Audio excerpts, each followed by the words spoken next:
Et bonsoir à tous les amis, j'espère que vous allez bien. On se retrouve aujourd'hui pour une toute nouvelle édition du JT de la crypto.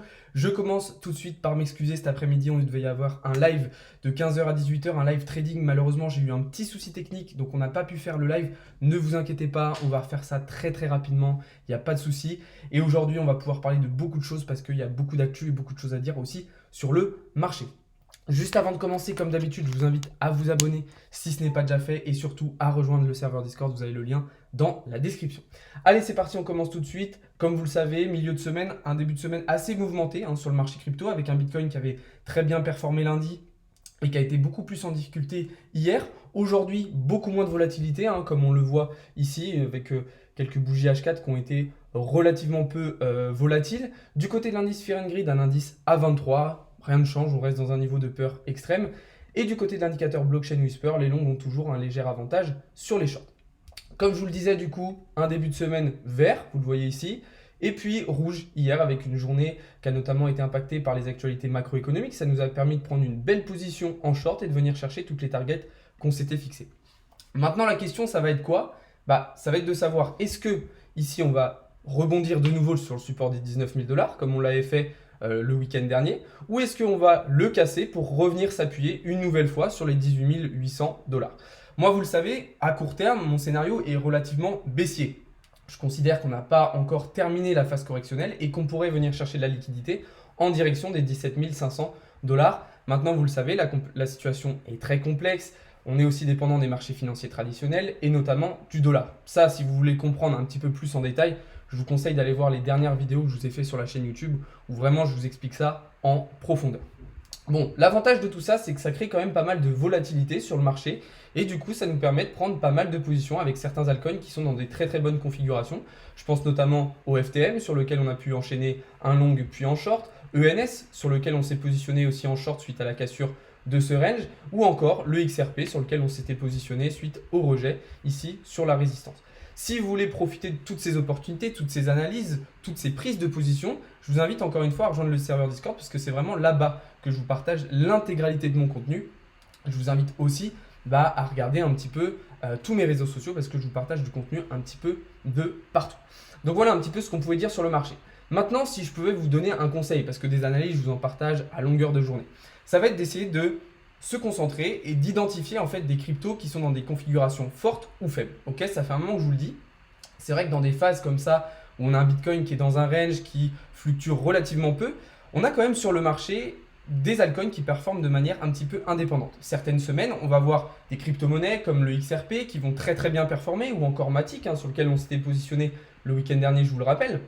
On va retrouver quand même certains alts qui performent très bien, et d'autres à l'inverse, qui sont beaucoup plus en difficulté.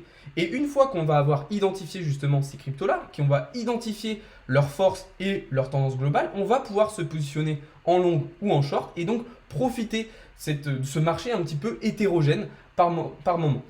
Donc là, comme je vous disais, on a l'exemple de Matic, mais on peut reprendre par exemple l'exemple de ENS. ENS, on voit un Bitcoin par exemple hier qui a énormément chuté, mais ENS qui a plutôt bien résisté. Donc ça va être des opportunités qui vont s'offrir à nous et qu'il faut réussir à saisir et à identifier. Là encore, si vous avez besoin d'aide, si vous avez un petit peu de mal à les identifier, n'hésitez pas à regarder mes vidéos, à poser des questions aussi dans le serveur Discord. Il y a vraiment de l'entraide qui va vous permettre justement de comprendre davantage ce qui se passe sur le marché. Donc voilà un petit peu la situation. Du côté des marchés financiers traditionnels, la situation, elle, n'a pas tellement changé. On est toujours très proche de gros supports daily, notamment sur Nasdaq et S&P 500, qui ont plutôt bien réagi sur les derniers jours, et un dollar qui commence un petit peu à montrer des signes de faiblesse. Donc attention, parce qu'on le sait, un dollar qui ferait un retournement de tendance vers le bas, et donc qui deviendrait un petit peu plus faible, ça serait très bon signe pour le marché crypto. Maintenant, je vous rappelle tout de même que sur les marchés financiers traditionnels, et notamment sur S&P 500, on a eu des gros signaux baissiers à moyen long terme, qui pourrait annoncer une correction beaucoup plus importante dans les mois à venir. Donc il faut rester extrêmement prudent et ne pas s'emballer. Du côté des marchés européens, on a un CAC 40 une bourse allemande qui a elle aussi plutôt bien réagi en repassant au-dessus de ce gros support daily. Et même chose pour le CAC 40. Donc un petit peu d'air, ça nous permet de souffler. Mais attention, comme je vous le disais, il y a quelques jours, on a quand même un Bitcoin qui arrive au bout d'un gros triangle de compression daily. Donc il faut s'attendre de toute façon à un gros mouvement de volatilité sur l'ensemble des marchés. c'est vrai que c'est relativement calme depuis un moment. On a de la volatilité intraday, certes, mais ça reste quand même des niveaux de volatilité qui sont très très bas. Et on le sait, quand on est sur des niveaux de volatilité qui sont très très bas pendant un moment, et bien justement, il y a un moment où ça pète et ça va dans un sens pardon, ou dans l'autre. L'objectif pour nous, du coup, ça sera justement d'identifier ce sens, d'identifier cette tendance dans laquelle partira le marché, de se positionner et de profiter du mouvement tendanciel, qu'il soit vers le haut ou vers le bas. Voilà un petit peu ce que je pouvais dire d'un point de vue analyse technique. Je vous conseille de bien suivre les news macroéconomiques de la semaine. Ok, on en a eu aujourd'hui, mais il y en aura aussi demain, vendredi et surtout samedi avec un discours de Christine Lagarde. Donc il va y avoir encore du mouvement cette semaine. Il va y avoir des news qui vont impacter les marchés financiers traditionnels. Donc voilà un petit peu ce que je pouvais dire de ce point de vue-là. On va passer désormais dans une partie un petit peu plus analyse fondamentale, macroéconomie, et puis après on terminera sur des actualités. La première chose que je voulais vous montrer aujourd'hui, c'était sur l'évolution des taux d'intérêt sur l'année 2022. Vous le savez, il y a une inflation qui est galopante partout dans le monde et notamment en Europe. Et à cause de ça, on se retrouve avec des banques centrales, des institutions et des gouvernements qui sont obligés de resserrer leur politique monétaire, notamment via des hausses de taux d'intérêt pour justement contrer cette inflation. Et c'est ce qu'on voit ici à l'écran avec la plupart des pays occidentaux qui augmentent leur taux d'intérêt. On voit ici les États-Unis, l'Australie, le Royaume-Uni et l'ensemble de l'Union européenne. On note quand même deux exceptions, le Japon et la Chine, qui eux pour le moment n'ont pas adopté ces mesures-là. Maintenant, ce qu'il faut comprendre, c'est est-ce que vraiment la hausse des taux d'intérêt, c'est utile pour contrer l'inflation? Eh bien en réalité, pas forcément. Et c'est surtout dangereux parce que ça va nous faire rentrer en fait dans des phases de récession. Et une phase de récession, c'est pas forcément mieux que de l'inflation, voire même c'est pire. Donc cette hausse des taux d'intérêt, elle peut être à double tranchant malheureusement et ça pourrait nous mettre davantage en difficulté. Là encore, si vous voulez comprendre plus en détail ce que c'est la hausse des taux d'intérêt et les politiques de la Fed et de la BCE, rendez-vous sur la chaîne YouTube, je vous ai déjà fait pas mal de vidéos à ce sujet-là. Donc voilà, l'autre chose que je voulais vous montrer aussi très très importante, c'est sur le niveau de cash qui est détenu en ce moment par les gestionnaires de fonds. Ces niveaux de cash, sur la fin d'année 2022, sont en train de totalement augmenter. En effet, on a repassé les niveaux qu'on avait atteints lors de la crise Covid. Et cet indicateur, ça nous montre une chose, eh bien ça nous montre une forme de capitulation. D'accord? Alors maintenant la question, ça va être, est-ce qu'on va avoir un retournement de tendance ou est-ce qu'on va poursuivre justement ce niveau de cash qui augmente, ces politiques de resserrement monétaire, quitte à en fait venir chercher les niveaux des crises précédentes, hein. Par exemple ce qu'on a pu avoir en 2008 ou encore bien avant dans les années 90. Donc ça c'est la grosse question et un petit peu sur tous les marchés et dans l'économie mondiale aujourd'hui, on est en train de jauger un petit peu ce qui est en train de se passer et ce qu'on va pouvoir faire. Est-ce qu'on arrête tout et puis on ouvre les vannes ou est-ce qu'on maintient cette politique très restrictive quitte à nous mettre davantage en difficulté? Ça me permet justement de faire un lien avec ce que je voulais vous montrer aussi sur le comportement en fait des institutionnels sur le marché. Je vais prendre l'exemple du marché crypto, mais c'est un petit peu représentatif de ce qui se passe aussi sur les autres marchés. Aujourd'hui, comme je vous le disais juste avant, on a relativement peu de volatilité. Donc, ce qui se passe, c'est que les petits, les retails, les particuliers, ont tendance à acheter cette phase de volatilité faible, cette phase de range, avec pour objectif, avec comme espoir que le marché se relance. Mais eux, les institutionnels, donc tout ce qui va être entreprise, gestion de fonds, fonds d'investissement ou même institutions, eux, ils font l'inverse. Ils sont en train de vendre justement cette période de range, cette période de latéralisation du marché. Et vous le savez, la plupart du temps, ce sont les institutionnels qui ont raison sur le marché. C'est pour ça aussi que dans mon analyse, encore une fois, je suis plutôt sur un biais baissier. Mais attention, et je vais terminer sur ça pour cette petite partie macroéconomique et analyse fondamentale, on a quand même un espoir, ce sont les holders. En effet, les holders sont de plus en plus nombreux aujourd'hui sur le marché des crypto-monnaies avec le nombre total de Bitcoin qui sont holdés, qui continuent de monter et qui dépassent même des niveaux qu'on a très très peu atteints. Okay, la dernière fois, c'était en 2020.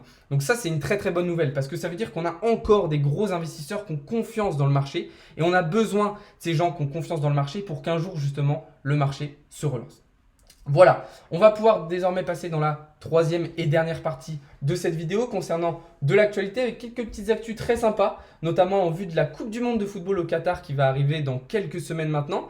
Et en effet, la FIFA décide de se plonger totalement dans le domaine du métaverse avec un partenariat de taille puisqu'il y a un partenariat avec Roblox. Ça, c'est une très très bonne nouvelle. Qui dit Coupe du Monde dit une grosse majorité de la population qui va s'intéresser à l'événement et donc une potentielle démocratisation et adoption à grande échelle des termes blockchain, Web3, métaverse, crypto-monnaie, etc. Donc ça, c'est un très très bon exemple. Et ces exemples, en plus, se multiplient de plus en plus, ce qui pourrait accélérer justement la transition vers un Web3 et la transition vers un monde où on va utiliser les blockchains, les NFT, les crypto-monnaies, etc. L'autre petite actualité qui est elle aussi positive, c'est sur la Corée du Sud qui en ce moment, elle aussi, est en train de miser beaucoup sur la blockchain pour l'identité décentralisée, donc totalement à l'inverse de ce qu'est en train de faire un pays comme la Chine qui essaye de contrôler énormément l'identité et de supprimer l'anonymat. Là, on a un pays comme la Corée du Sud qui va essayer d'utiliser justement cette nouvelle technologie à bon escient, donc un très très bon exemple. Évidemment, ce n'est pas que des exemples positifs comme ça, mais il faut le noter quand on en a comme ça des très intéressants. Et dernière actualité, alors cette fois-ci un petit peu plus négative, même si ça va servir évidemment dans certains cas, c'est Interpol qui va se doter désormais d'une unité dédiée pour la lutte contre la criminalité liée aux crypto-monnaies. Alors c'est une bonne nouvelle parce que ça va permettre justement d'éviter des grosses scams, d'éviter des grosses arnaques, comme on a pu avoir le cas avec Luna, ok. Mais moi ce qui m'inquiète un petit peu, c'est si justement cette unité, elle va pas être aussi utilisée pour comment dire, pour brider un petit peu certains écosystèmes. Ok, ça va créer un petit peu plus de peur peut-être, de méfiance, et ça pourrait peut-être ralentir certains développements sur certains points. Un petit peu comme le règlement MiCA par exemple de l'Union européenne qui d'un premier abord a une vision plutôt intéressante, plutôt positive, mais qui en réalité va servir aussi potentiellement à rendre le développement des crypto-monnaies un petit peu plus strict et donc un petit peu plus compliqué. Voilà les amis, on arrive au terme de cette vidéo, j'espère qu'elle vous aura plu. Je vous rappelle que samedi après-midi de 15h à 18h, je fais ma toute première conférence en ligne. Si vous voulez être présent, les réservations se font sur le site internet. Vous avez encore une fois le lien dans la description.